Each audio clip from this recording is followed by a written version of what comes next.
जाट हूं। भाई सनी पाजी की एक नई मूवी आने वाली है जाट। 2023 में जब वो गदर 2 में उन्होंने काम किया था तो एक बार फिर से पूरा बॉलीवुड हिल गया था। करीब करीब 700 करोड़ से ज्यादा का कलेक्शन किया था। सनी पाजी की एंट्री पर थिएटर में लोगों ने नाचना शुरू कर दिया था। अब लोगों ने सोचा कि सनी देओल का टाइम वापस आ गया है।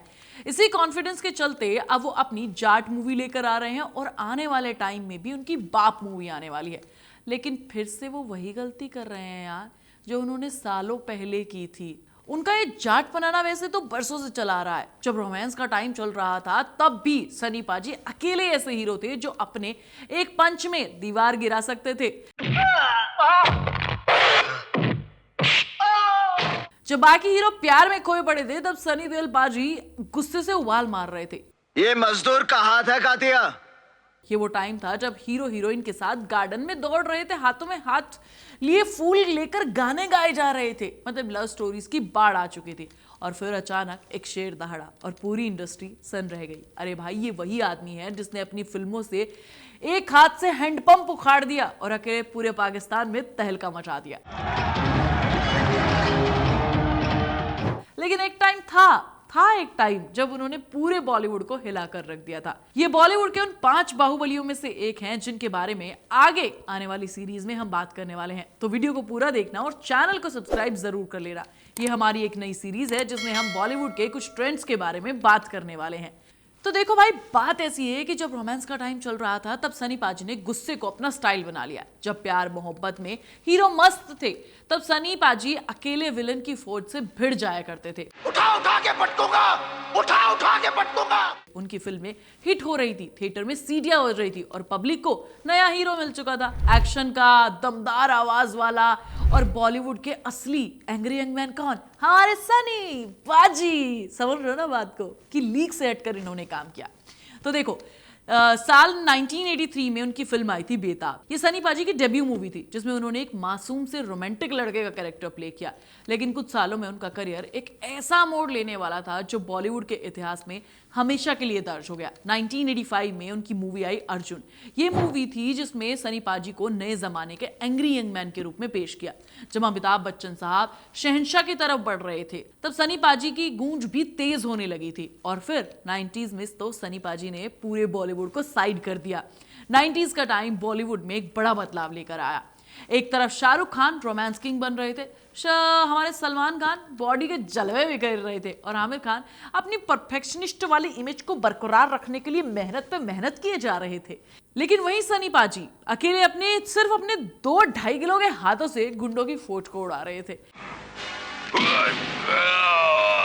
इस टाइम पर उन्होंने एक के बाद एक ब्लॉकबस्टर फिल्में दी। 1990 में घायल सनी देओल की रियल एंग्री यंग मैन वाली इमेज हमने देखी।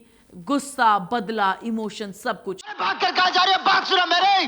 I will drag you to the court. 1993 में दामिनी, तारीख पे तारीख, तारीख पे तारीख, तारीख पे तारीख, तारीख पर तारीख, तारीख पर तारीख, तारीख पर तारीख मिलती रही है।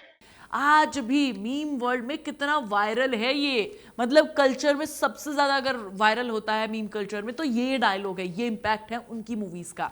1996 में जीत, सनी पाजी के करियर की एक और माइलस्टोन मूवी। 1997 में बॉर्डर, जब सनी देओल ने हाथ में बंदूक उठाई और पूरे देश को गर्व से भर दिया। इस टाइम पर बाकी स्टार्स इधर उधर एक्सपेरिमेंट कर रहे थे लेकिन सनी पाजी अपनी मास अपील को बनाए रख रहे थे। जनता को उनकी फिल्में पसंद आ रही थी, उनकी दमदार परफॉर्मेंस चाहिए थी। हर मूवी में सनी पाजी को देखना चाहते थे।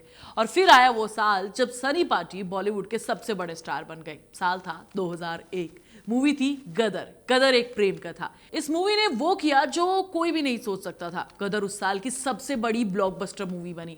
थिएटर में लोगों ने कुर्सियां तक तोड़ दी, स्क्रीन पर सिक्के फेंके गए, हिंदुस्तान जिंदाबाद, हिंदुस्तान जिंदाबाद के नारे लगाए गए।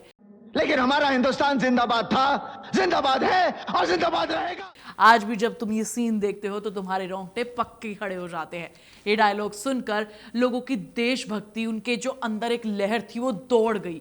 उस समय शाहरुख खान अशोका कर रहे थे, सलमान खान चोरी चोरी चुपके चुपके में बिजी थे और आमिर खान लगान में क्रिकेट खेल रहे थे। लेकिन असली धमाका किसने किया? सनी पाजी ने। अब सवाल ये उठता है कि अगर सनी देओल का इतना जबरदस्त टाइम था तो वो पीछे कैसे रह गए भैया? छूट कैसे गए पीछे?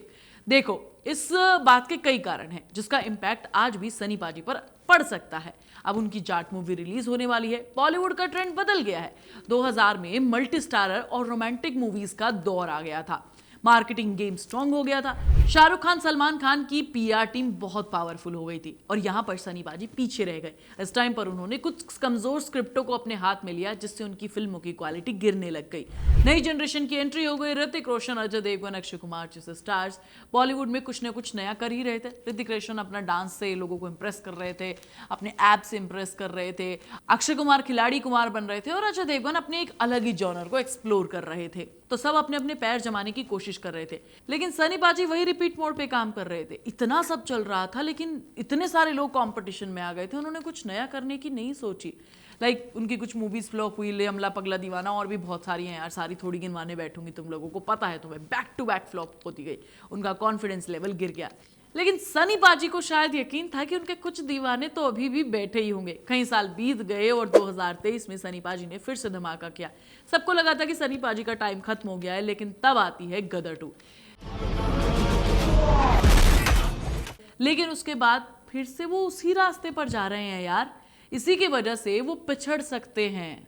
मतलब एक ही टाइप की मूवीज इतने लंबे सालों तक कर रहे हैं। आप नॉस्टैल्जिया फैक्टर को एक बार जगा सकते हो, 2 बार, बार बार नहीं। ये गलती अब 2025 में भी वो फिर से कर रहे हैं। उनका करियर रिवाइव नहीं हो सकता। मेरी बेस्ट विशेस हैं वैसे तो उनके साथ। मेरे बचपन के हिंदुस्तान जिंदाबाद के नारे जो उन्होंने लगवाए हैं वो यादें हैं उनके साथ। लेकिन हमारा हिंदुस्तान जिंदाबाद था, जिंदाबाद है और जिंदाबाद रहेगा। मैं चाहती हूँ कि भैया वो कुछ नया करे। अब अगर जाट में भी वैसा ही फ्लेवर देखने को मिला तो इस मूवी को फ्लॉप होने से कोई नहीं बचा सकता। जाट हूं। ये बॉलीवुड का वो बाहुबली है जिसने एक टाइम पर लोगों को कुछ फ्रेश और कुछ नया दिया। उसने नॉस्टैल्जिया फैक्टर पर 2023 में इसने कमाल भी किया। बाकी आज की स्टोरी कैसी लगी और अगला बाहुबली तुम्हारे हिसाब से कौन है बॉलीवुड का, मुझे कमेंट करके जरूर बता देना। अगर मुझे तुम्हारा सजेशन पसंद आएगा तो मैं उस पर काम जरूर करूंगी। तब तक के लिए वीडियो को लाइक और शेयर करें और चैनल को सब्सक्राइब जरूर करें और बेल आइकन दबाना बिल्कुल ना भूलें।